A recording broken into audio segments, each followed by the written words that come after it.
Today on an all-new Dr. Phil, their daughter relapsed after leaving rehab. I would not give you access to her. I don't think you're right. They blame each other. I'm not enabling her. Ed has not changed. It's Mom. There are things you're doing that are contributing to her toxic behavior. Probably. There's not probably. Versus Dad. You did heroin. Where'd you get the money? My dad. Almost every day. You're lying. How are you going to say that you didn't know that? Let's do it. Have a good show, everybody. Here we go. This is a safe place to talk about hard things. Stand by, Dr. Phil. I try to be an emotional compass and point you in the right direction. In 5, 4. I am not giving up on you. Go, Dr. Phil.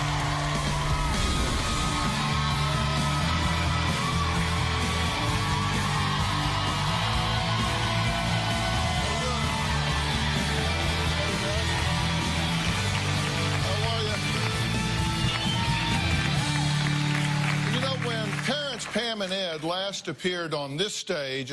They were not on the same page at all, to say the least.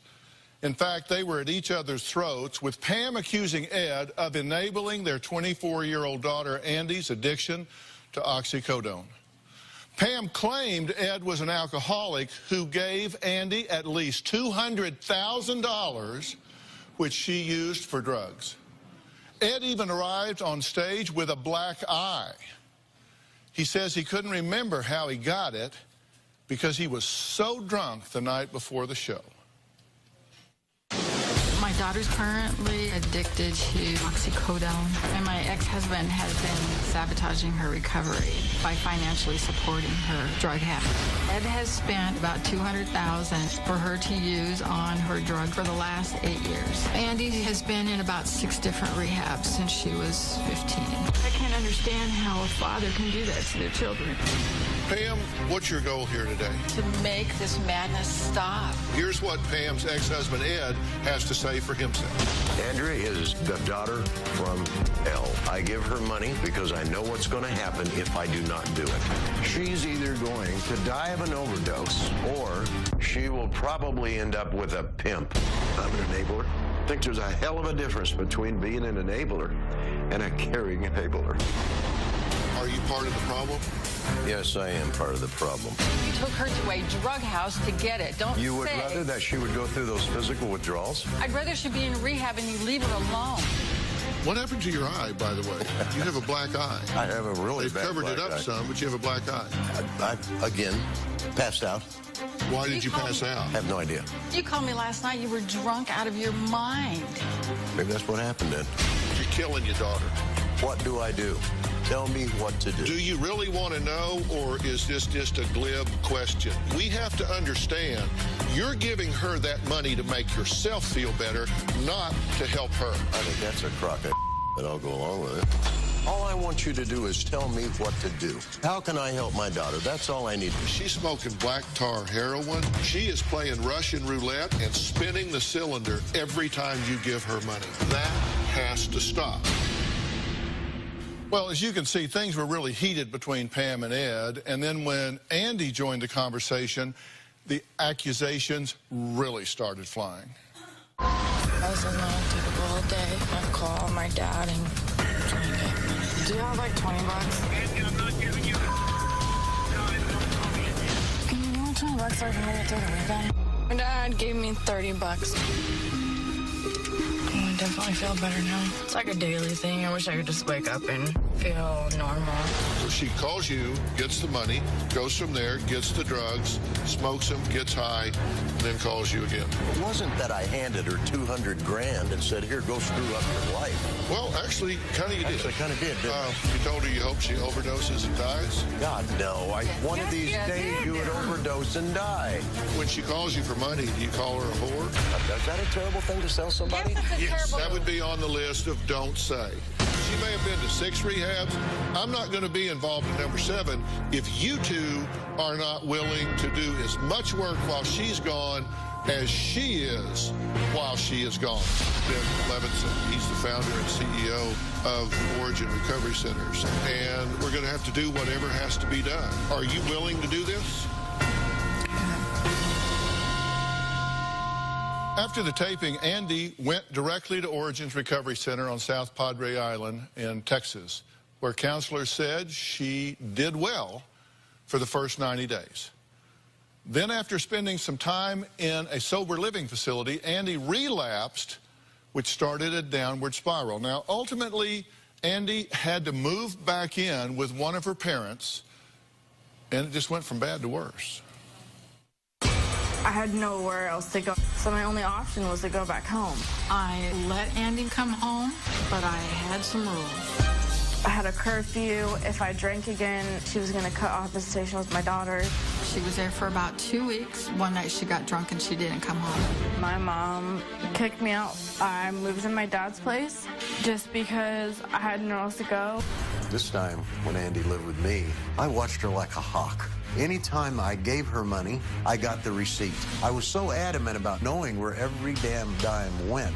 I'm not enabling her because I have learned my lesson. Ed has not changed.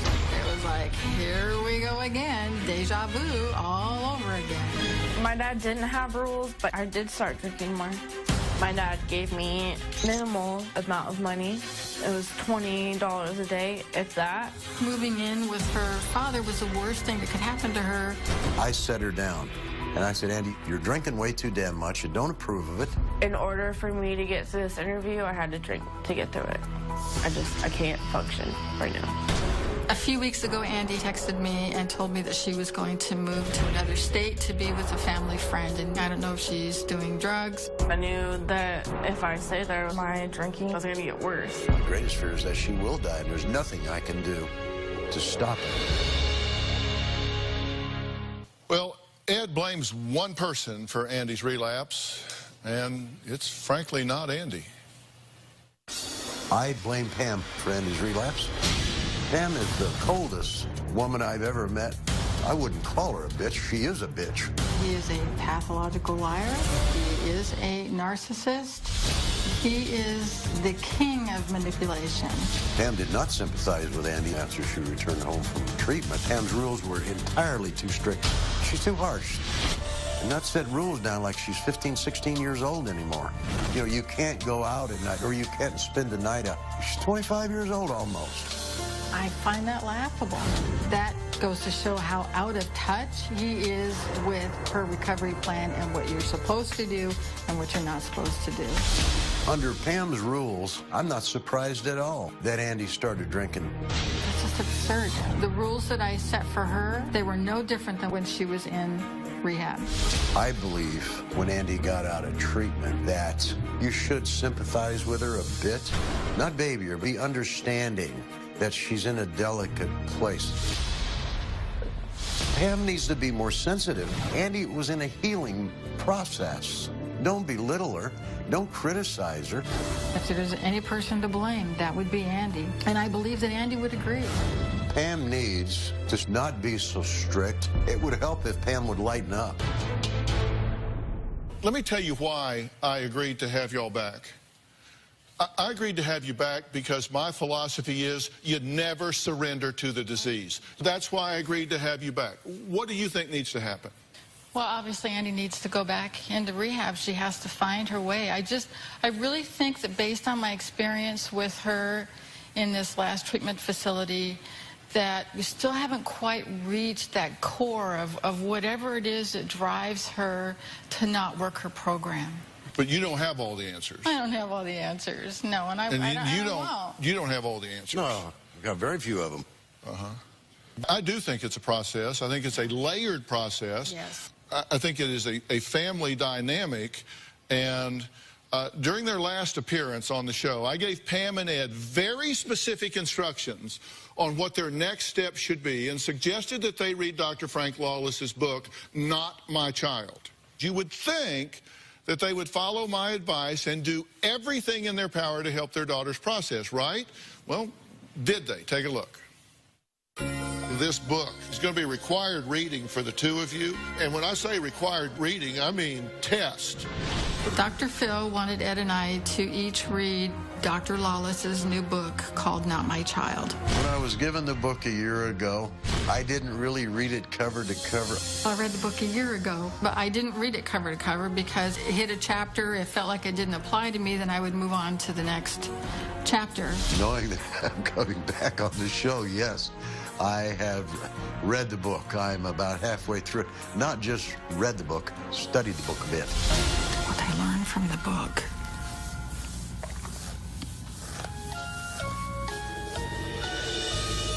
Think about that. You might have to come back to that. What did I learn from the book? Well, I'll give her some more time to think about that, because we're going to take a break. When we come back, I'm going to find out what Ed said that is really, I think, more outrageous about his daughter than anything he said so far. And that's saying a lot. So you're going to want to know what it is. And then I've got some questions for the two of them. Andy's here. I'm not even almost ready to talk to her. I'm not sure that I even will talk to her today. I don't know that we will get that far. Stick around. We'll be right back.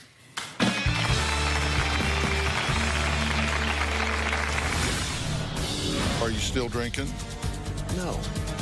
So you're telling me you're... I occasionally will drink a beer. Have I drank too much since I did the show? Man, you are like nailing Jell-O to the wall.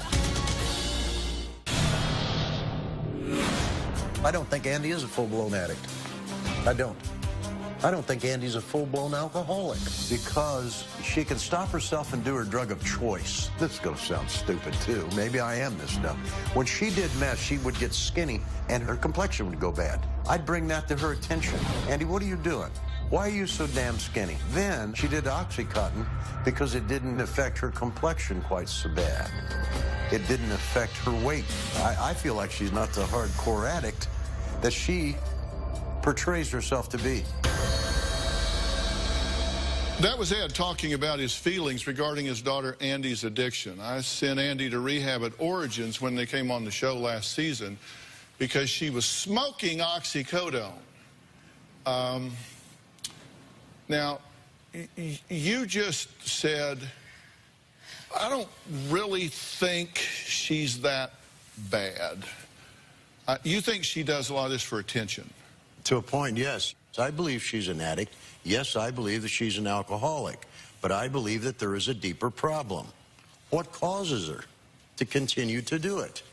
I think what you said is there some pathology that coexists with her addiction? Is she also mentally ill? Does she have something wrong with her that keeps her relapsing time and time again? Is that what you mean? Yes. Yes. That's why I put her in a dual diagnosis treatment center last time instead of a straight addiction program.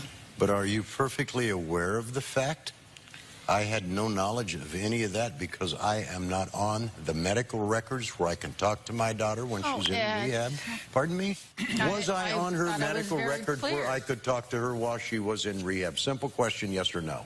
Listen, once I send these folks, make a referral to rehab, I step back and stay out of it. I don't get involved in the rehab whatsoever. But I can tell you if I was involved in her rehab, which I was not, I would not give you access to her while she was there unless it was under my direct... Access to what she's doing. I would not give you access to the records. I would not give you access to her. I would not give you access to communications with her unless I was in the room. If I was running that rehab program, I can tell you that. I don't know what they did. I can tell you what I would have done. I came on your show before, and you told me that I was doing this out of guilt. That was like getting punched in the stomach, because you were right. And I'll go along with that, but I don't think you're right now. Why should Pam have access and not me? I think you're very toxic for her. I think you are an alcoholic. I think you are not making a concerted effort to modify your life, and therefore I think your thinking is still such that you enable her. Are you, since she has come back to your house after being at Origins, continuing to give her money? I continue to give her... Yeah, she went out to lunch with a girlfriend. You said you give her money and you get receipts, so you know that she's not spending the money on drugs.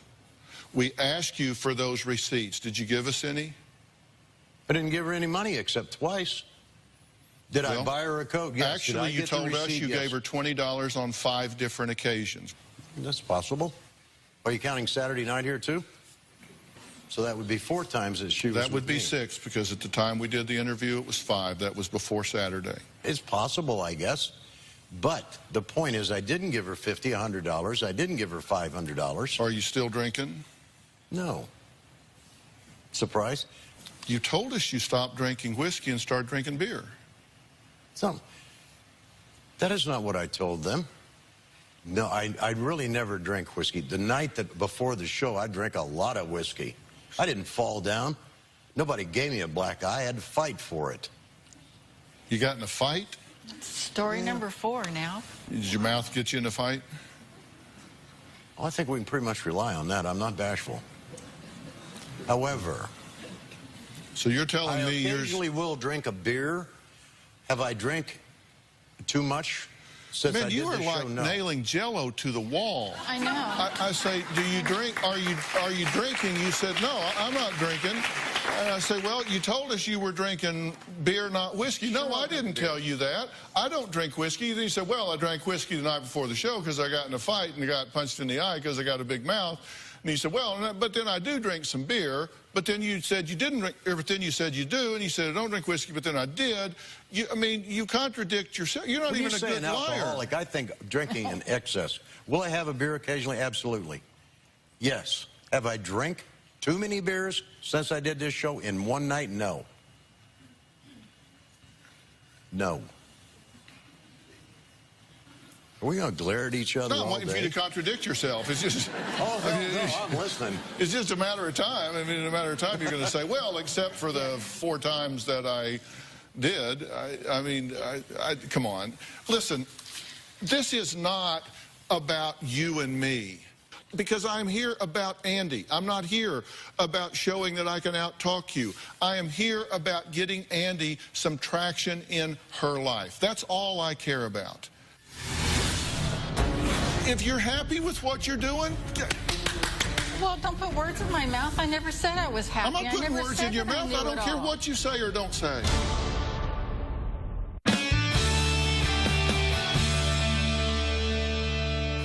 Based on results, the 2 of you hadn't got any more idea than a goose how to get your daughter sober.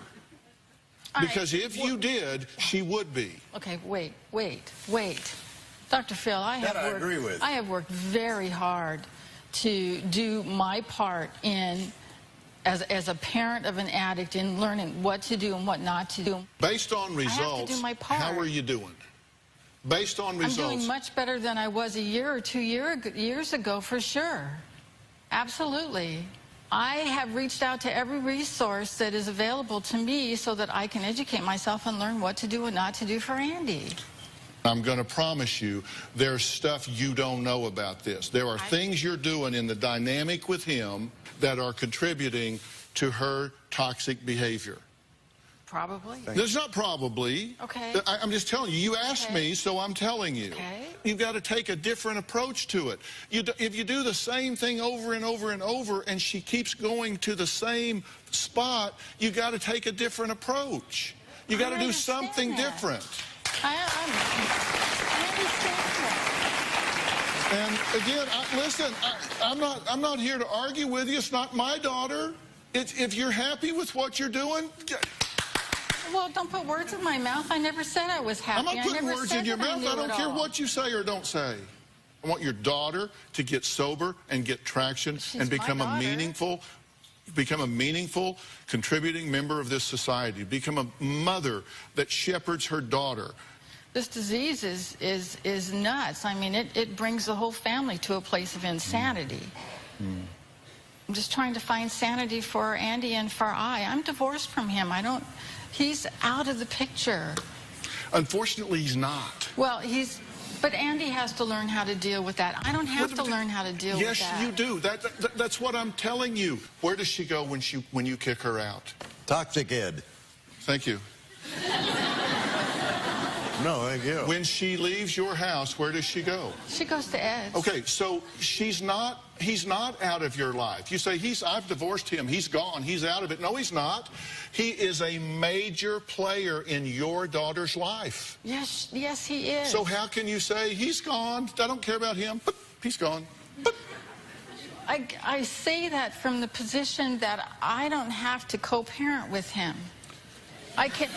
No, you don't understand. I read what you said in your interview. Dr. Phil said that I should co-parent with Ed. That's because he doesn't understand how abusive and toxic he is towards me and towards these children. And if he did, he wouldn't say that. But I didn't go into all that because I didn't want it to be about all of that. I wanted it to be about her. So in his defense, I didn't tell him all that, so he didn't have all the information. So therefore, he said that based on misinformation or lack of information when he says that I need to co-parent with Ed. I read everything. I know everything, and I just gave it back to you pretty much verbatim. And I'm telling you, you do have to co-parent with him, even if it is just to manage his toxicity. You can't even get through a conversation with him. How do you expect me to? I'm not saying you guys need to be fast friends. I'm saying he is a reality. But you can't even have dialogue with him because, like you said, it's like nailing Jell-O to a wall. Show me how it's done. But he is a reality in your daughter's life, correct? He is a reality. And you do have to deal with that. If you're dealing with your daughter, he comes with the territory, correct? He comes with the territory. I had something to do with it, in other words. I don't understand why you go where you go anyway. You didn't divorce me, I divorced you. And the reason I did that was simple. The constant criticism. Leave it alone at that. It's not about me, it's not about Pam, it's about our daughter. If I am toxic, did I not call you 2 weeks ago and tell you if I am definitely that big of a problem, I will relocate, and that was it. Did I not do that? Where'd you go? I'm in on a permanent basis, you know that. Where'd you go? Dr. Phil, I don't know what to do for my daughter. Quite frankly, I don't. I've tried different things. Okay. I don't know. If you can teach me how to, you got to teach me how to do that. I want to see you do it. Teach me. All right. Do you, I am teaching you. I'm getting you to accept the reality that whether you like it or whether you don't, just pronouncing that he's no longer a factor, that you're over him, that he's just not something you need to deal with, that you're past him, divorced, it's over, it's gone. He does have to be managed. I mean, if you had a fungus on your foot, you would have to manage it, right? By whom? Who's supposed to manage him? You have to manage him to the extent that he impacts you. You have to manage him to the extent that he impacts your efforts to coalesce with your daughter and move her in the right direction. If you had a stalker, you would have to manage the stalker. I do manage. My way of managing him is to not discuss with him because he will say one thing and do another. You called and asked me for advice, and I asked you those questions. And well, Andy is here today.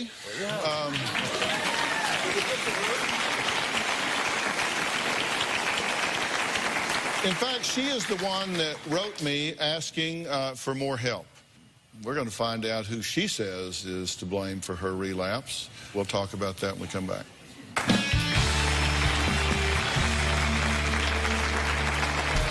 When I was living with my dad, I was drinking almost every night. One night, I was drunk. My friend persuaded me to drive his car. I crashed his car, broke off his bumper, and woke up in the middle of the street.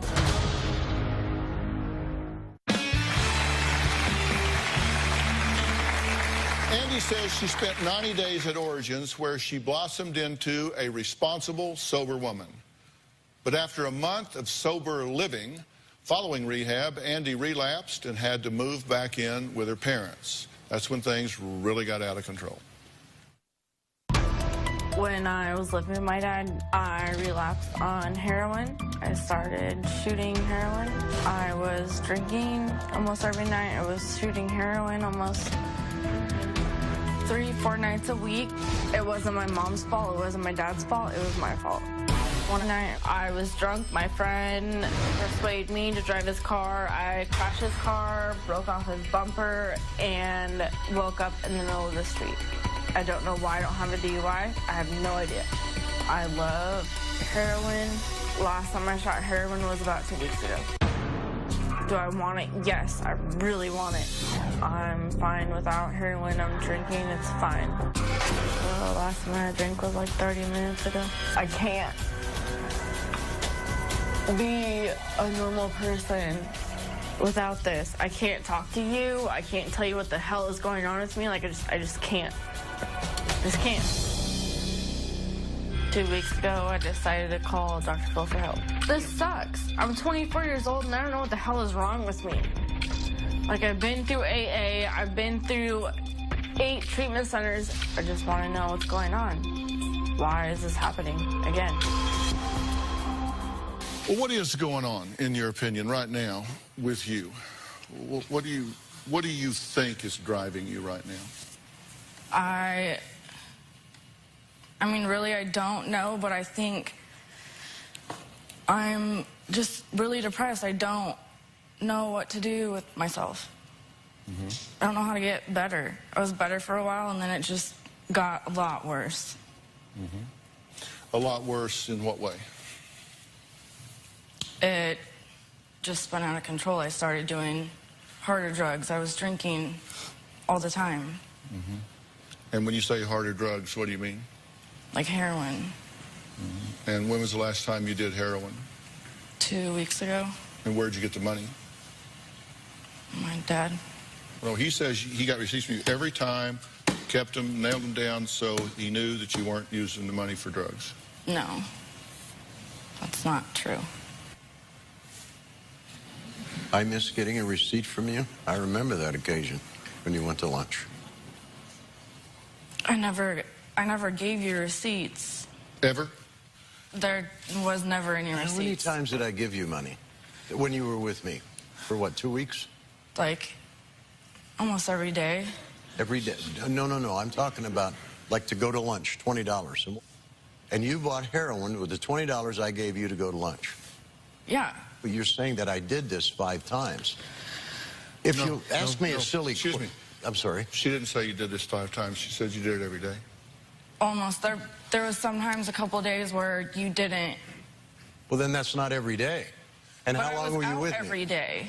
Well, no, but that's not the point, Andy. You're saying that I gave you money every day. That's my point. I didn't do that. I didn't do that. Yeah, I know what I'm doing here. I would go drink every single night, and I'd get money from you. Yes, you can manipulate me. Very easy to do. I love you. From the bottom of my heart. But you're lying. I will provide you with adequate food, shelter, and clothing. But don't expect anything from me beyond that. And no matter how this turns out, I will never, because you're lying. I didn't give you money every day. And in your own words, maybe a couple of days I didn't. Well, we were only together 2 weeks. I'm tired of being the ass out of this whole damn thing. Do you think you are helping or hindering her in her efforts to control this addiction? Hindering. It's becoming quite obvious.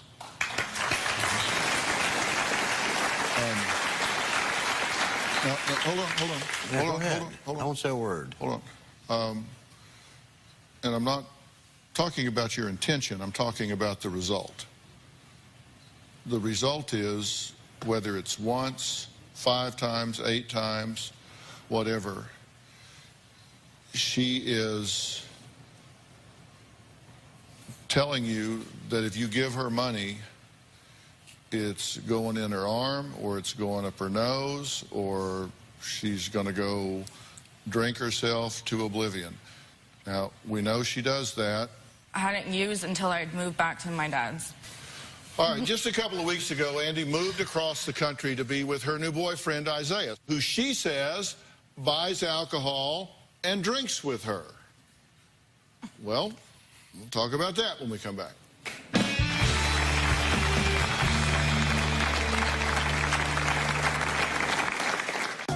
I did have to stop supervised visit because Andy had confessed to me that she drank. For me to allow visitation to occur would have been enabling her, and I couldn't let that happen. I want my daughter. I just miss her, like, telling me about her week and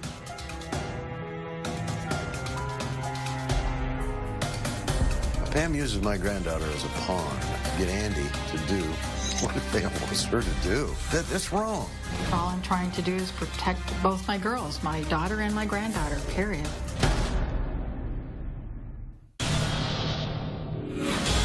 this may be my last chance because I don't have any other options. If I don't get help now, I want to see where my life's going to be at 6 months down the road. If Andy doesn't get this under control right now, Andy will die. I choose not to live in fear. I choose to have hope and faith in her that she will find recovery again and stay there. You know, I take the long view of things. Like I said, you can't surrender. And I put together something that is not completely accurate, and so much so that I didn't really worry a lot about specifics of time. This is kind of your linear life here. You know, we take a look at this, and you've been to rehab 8 times, okay? And, you know, your dad's point, and this is a good one, there's got to be something that we're missing here. Because you get 8 times, you'd think you'd make a little progress somewhere. Pam, you spent over $40,000 on this sort of thing, and then the state has spent the rest. You say Ed has given her $200,000 to support her addiction. He debates the math. I don't care about the math. And Andy, you've lost custody of your daughter. You're only allowed supervised visits, so the stakes are very high for you in this game. You've done everything you can. You've manipulated drug tests. You tell us that yourself. You've manipulated drug tests. You've been in abusive relationships. That's not working for you. You've been to jail for DUI. You served 9 months for running into a city bus. You got money from your dad. You said you gave him $700 from a laptop you sold for drugs. You said you've actually stolen from stores to get drug money. Stolen husband's checks to pay dealers because you were afraid what was going to happen to you. I mean, if you look at what's going on here, there's just a decline here. But I'm back to where we were originally. Only this time, I thought I'd covered myself, and God knows I didn't, and I cannot believe it. I cannot believe that you would lie to me like that and do that when it was something so simple. No, you didn't lie to me. I lied to myself. I trusted you. I mean, you knew you were giving me money to drink. You're lying. I didn't give you money every day, and I damn sure didn't know you were drinking. You knew I was going out and drinking. How are you going to say that you didn't know that? I don't. Okay, Andy, I don't want, please. That's enough. No more, okay? No more. I mean, you can't really do that. We're trying to, like, fix this. You can't just say, like, not anymore. You can't do that. No, Andy, I'm not listening to you anymore. Why are you not going to listen to me?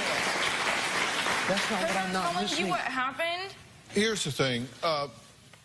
Look, you've moved across the country now, and you're staying with a friend. Does he know that you have these issues? Yes, he knows, but he doesn't, like, understand it. I just don't think he understands it. Isaiah, what has been your experience with Andy in the time that she's been with you? I have seen her get drunk, correct. She has not used drugs here. Granted, yet I'm at fault for giving her the alcohol. If you care about her and want her to do well, this is someone that, in my opinion, will never, ever in her life be able to drink socially, be able to have any kind of interaction with alcohol ever in the rest of her life. And to ever buy her a drink, a beer, casually or otherwise, would be to really sabotage her health and well-being. So if you're around her, please be part of the solution and not part of the problem. Too easy, sir. Okay, thank you so much, Isaiah.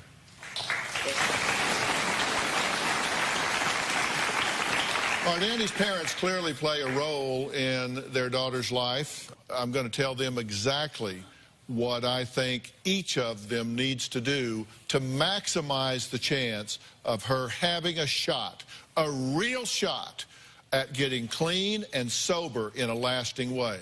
I'm going to put verbs in my sentences. I'm going to be very specific after the break.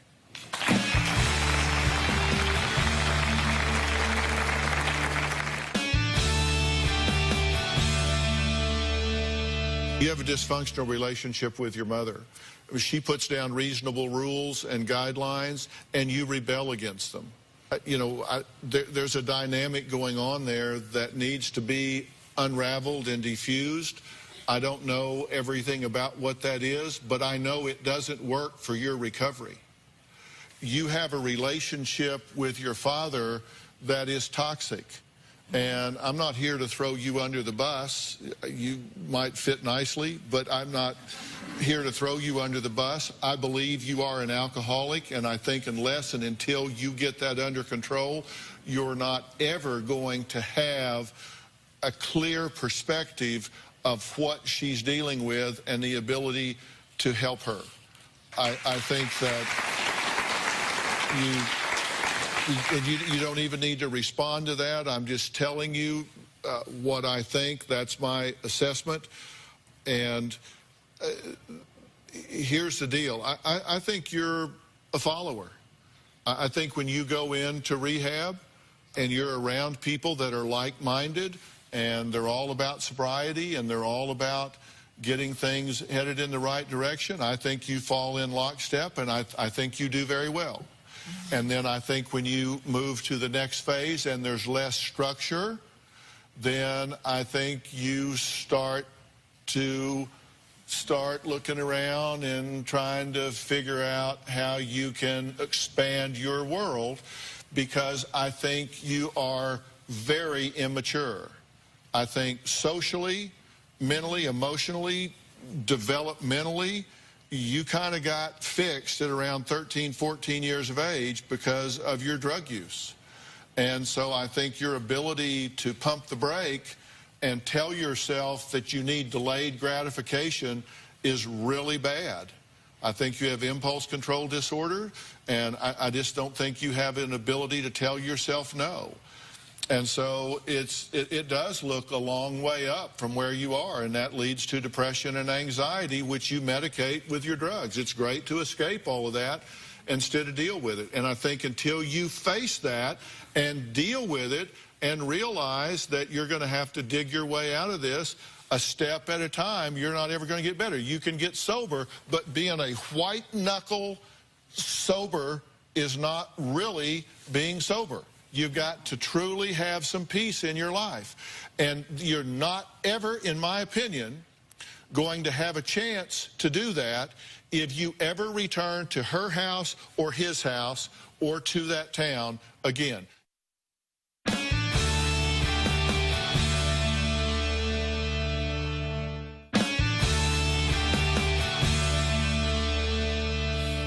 Okay, let me just get straight to the point here. I am willing to hit the reset button with you. I am willing to put you back into treatment, but I am telling you that we are going to do this in a different way, and we are going to focus very, very heavily on your mental and emotional state while you're going through this. You're going to have to deal with the depression. You're going to have to deal with the anxiety. And I am going to seriously recommend that they put you on lockdown from these two for an extended period of time. I mean, how am I just supposed to not talk to my parents? Like, I mean, it's not that. It's just it's hard for me to separate from them. They're my parents. Like, I love them. Yeah. Andy, we love you too, but I think exactly the summary was best. That's what needs to happen. No matter how hard I think I try, I'm toxic for you. I allow you to do too much. I'm toxic for you. I don't care what your mom does, whether anybody blames or anything else. I'm not good for you right now. I'm hitting the reset button. I'm going to give you another shot at this. It's time to grow up. I'd like to get out from underneath the bus. Listen to this gentleman. Do what he's telling you to do. I'm not making a joke. This isn't a joke. Like, It's this is not serious. a joke. I just said that. Listen to him. He knows what he's doing. I sure as hell don't. I don't think your mother does either. There are different stages of readiness for people to change. Like stage 1 is like court ordered, not good prognosis. No. Stage 2 is like somebody that loves me wants me to. I'm doing it to make them happy. Stage 3 is like I know I need to. I mean, in my head, I know I need to. And stage 4, when somebody says, I am so sick to death of this that I won't put up with it for another second. I'm changing this. I don't give a damn how hard it is, how scary it is. By the grace of God, I am changing this. That's what I'm saying. Like, I don't want to be like this. And I do believe that's where you are. Let's make a change here. Deal? To weigh in on today's show, log on to drphil.com and share your thoughts on our message boards, or you can use the hashtag DrPhil. I want to thank my guest today. A special thanks to Dr. Lawless. He is the author of Not My Child. This book is a must for parents dealing with their drug-addicted children. We'll see you next time. Thanks so much.